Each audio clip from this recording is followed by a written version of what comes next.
Micologia é um ramo da biologia que se preocupa com o estudo de fungos. Eu sei que pode parecer chato esse assunto de fungos, só que eles são muito mais interessantes do que você imagina. Os fungos são alguns dos organismos mais incríveis e importantes do planeta e têm estado na história da Terra possivelmente por 1 bilhão de anos. Assim como animais e plantas, os fungos têm seu próprio reino separado e com literalmente milhões de espécies de todas as formas e tamanhos. Nós, seres humanos, aí temos a tendência de pensar em cogumelos quando a gente pensa em fungo. Os cogumelos, na verdade, são apenas um corpo frutífero do fungo, só que ele é muito maior embaixo da terra, que é onde a gente não consegue ver. E só para você ver que a gente não tem noção o quão grande podem ser os fungos e complexos, olha aqui a foto desse fungo, que pode ser o maior organismo vivo da Terra.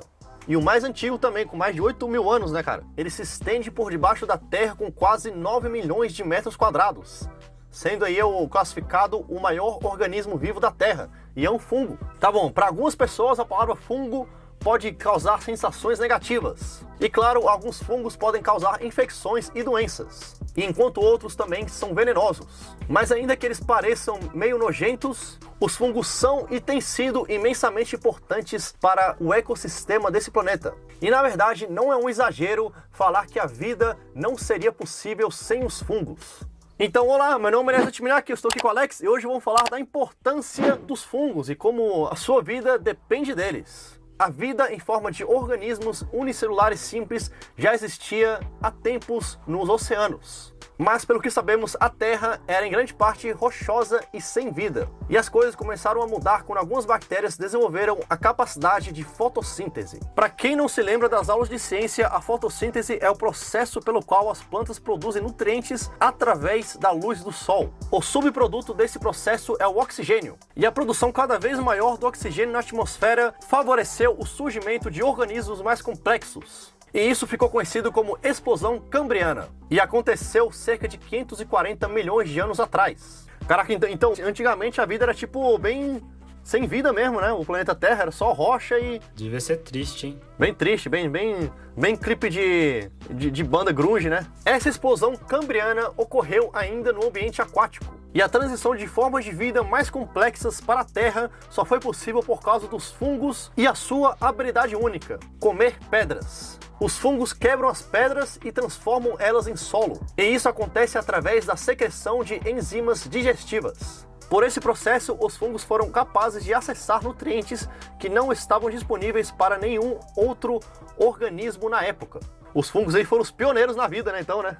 Eles quebraram pedra pra gente poder estar aqui hoje, né? É, mano, caraca, a vida nunca é simples, né, cara? A vida nunca é simples. Bom, já foram levantadas algumas hipóteses sobre o que aconteceu após essa explosão cambriana. As teses bem mais aceitas dizem que os fungos começaram a se mover para a Terra, pois provavelmente teriam se beneficiado do acesso a mais de 2 bilhões de anos de bactérias na costa para se alimentar. Mas também há indícios da presença de fungos na Terra 500 milhões de anos antes disso. A simbiose dos fungos. Independente de em qual momento os fungos aparecem na Terra, acredita-se que eles foram seguidos por protoplantas, que são organismos simples que podiam fazer fotossíntese. E por que isso? Os fungos produziam solo e as plantas produziam oxigênio. Então ambos precisavam um do outro para sobreviver. E esse tipo de relacionamento em que dois organismos se ajudam, um completando o outro aí, é chamado de simbiose.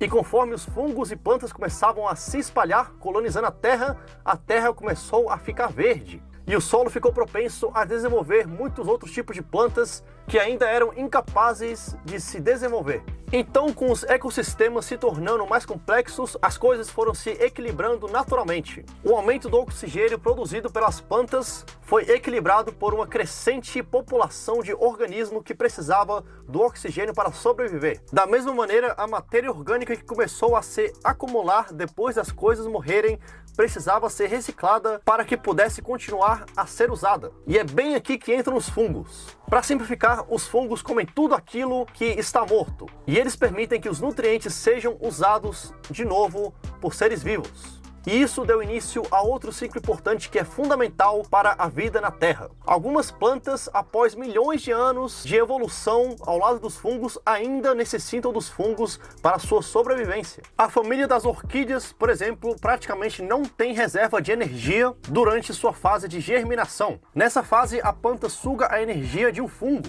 E esse fungo também pode estar envolvido em outra relação simbiótica com outra planta. Isso significa que a orquídea germinando está indiretamente obtendo sua energia por meio da fotossíntese de outra planta. E quem possibilita esse tipo de troca são os fungos.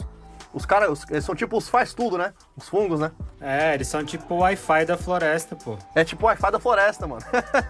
É tipo, ó, manda pra mim aqui um pouco de comida aí a árvore manda pelo fungo. É tipo, joga a responsa pra mim que eu resolvo. E só pra você ver como eles realmente são o Wi-Fi das florestas, os fungos são capazes de conectar florestas inteiras, formando redes gigantescas de ligação entre as plantas, facilitando inclusive a comunicação entre elas, que pode ser especialmente forte se as plantas forem da mesma espécie. E ainda que as plantas também possam se comunicar através do ar, essa comunicação pode ficar muito melhor e muito mais eficaz se for através dos fungos.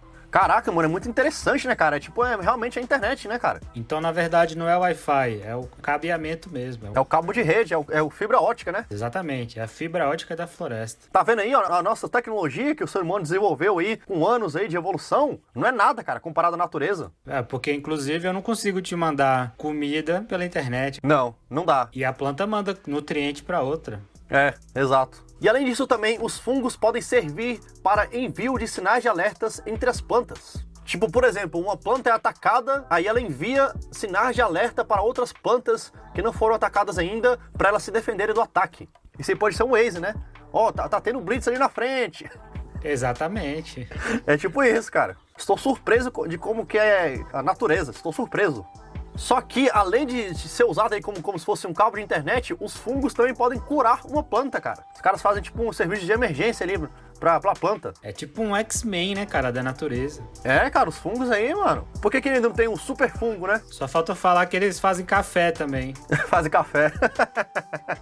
Então, pra você que achava que o fungo era só shimeji, era só comida, era só coisa que fazia ruim pro ser humano, ou então o cogumelo do Mario, cara, vai muito além disso. Além dos caras serem fundamentais pra nossa vida, os caras também são a internet aí da natureza. É o cabo de fibra ótica da natureza. São os fungos. Então, no futuro aí, não sei o que vai acontecer com a humanidade, se não existir mais internet, eu só vou conseguir upar vídeo usando os fungos. Então, pra você continuar aí assistindo os vídeos desse canal, você tem que clicar em se inscrever, clicar em dar like, e depois a gente se vê pelos fungos ali, só na mental aqui, só no trabalho mental, no vídeo mental.